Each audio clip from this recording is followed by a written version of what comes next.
سیدنا یوسف علیہ السلام کو بادشاہی کا خواب دکھایا۔ والد کو بھی پتہ چل گیا، ایک طرف موجودہ نبی ہے تو دوسری طرف مستقبل کا نبی مگر دونوں کو ہوا تک نہیں لگنے دی کہ یہ کیسے ممکن ہوگا۔ خواب تو خوشی کا تھا مگر چکر غم کا چلا دیا۔ یوسف علیہ السلام 2 کلومیٹر دور کنویں میں پڑے ہیں، کوئی خوشبو نہیں آنے دی۔ اگر خوشبو آ جاتی تو باپ رہ نہیں سکے گا، جا کر نکلوا لے گا۔ جبکہ بادشاہی کے لیے سفر اسی کنویں سے لکھا گیا تھا۔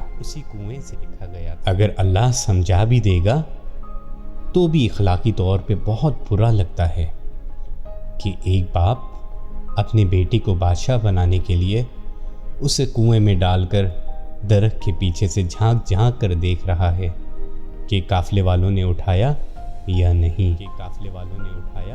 لہٰذا سارا انتظام اپنے ہاتھ میں رکھا۔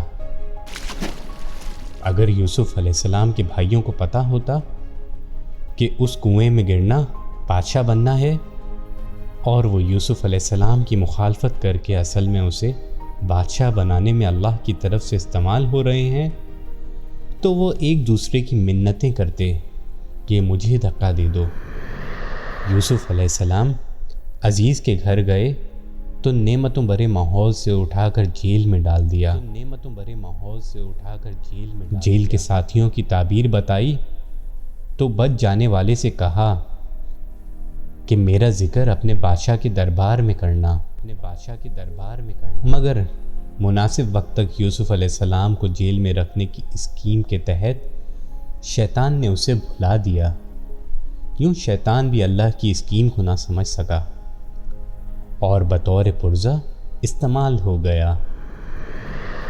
اگر اس وقت یوسف علیہ السلام کا ذکر ہو جاتا تو یوسف علیہ السلام سوالی ہوتے اور رب کو یہ پسند نہیں تھا۔ اس کی اسکیم میں بادشاہ کو سوالی بن کر آنا تھا اور پھر بادشاہ کو خواب دکھا کر سوالی بنایا، اور یوسف علیہ السلام کی تعبیر نے ان کی عقل و دانش کا سکہ جما دیا۔ بادشاہ نے بلایا تو فرمایا، میں اپنی تمنا کے تحت باہر نہیں آؤں گا جب تک عورتوں والے کیس میں میری بے گناہی ثابت نہ ہو جائے۔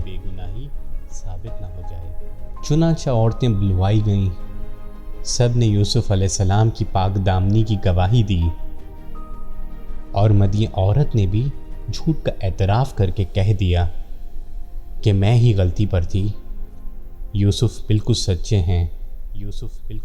ہیں۔ وہی قحط کا خواب جو بادشاہ کو یوسف علیہ السلام کے پاس لایا تھا، وہی قحط ہانکا کر کے یوسف علیہ السلام کے بھائیوں کو بھی ان کے دربار میں لے آیا اور دکھا دیا کہ یہ ہے وہ بے بس معصوم بچہ جسے تمہارے حسد نے بادشاہ بنا دیا۔ فرمایا، پہلے بھی تم میرا کرتا لے کر گئے تھے جس نے میرے باپ کی بینائی کھا لی، کیونکہ وہ اس کرتے کو سونگ سونگ کر گریا کرتے تھے۔ فرمایا، اب یہ کرتا لے جاؤ، یہ وہ کھوئی ہوئی بینائی واپس لے آئے گا۔ اب یوسف علیہ السلام نہیں، یوسف علیہ السلام کا کرتا مصر سے چلا تو کنعان کے صحرا مہک اٹھے۔ یعقوب علیہ السلام چیخ پڑے کہ تم مجھے سٹیایا ہوا نہ کہو تو ایک بات کہوں، مجھے یوسف کی خوشبو آ رہی ہے۔ سبحان اللہ! جب رب نہیں چاہتا تھا تو 2 کلومیٹر دور کے کنویں سے خبر نہیں آنے دی، جب رب چاہنے لگا تو مصر سے کنعان تک خوشبو سفر کر گئی۔ اللہ جو چاہتا ہے وہ کر کے ہی رہتا ہے، مگر لوگوں کی اکثریت یہ بات نہیں جانتی۔ یاد رکھیے، آپ کے عزیزوں کی چالیں اور حسد شاید آپ کے بارے میں اللہ کی خیر کی اسکیم ہو، اللہ کی خیر کی اسکیم ہو، آپ کو کامیاب بنانے کی کوئی خدائی چال ہو، انہیں کرنے دیجیے جو وہ کرتے ہیں۔ بس آپ اللہ پاک سے خیر مانگیے، بس آپ اللہ پاک سے خیر مانگیے، بس آپ اللہ پاک سے خیر مانگیے۔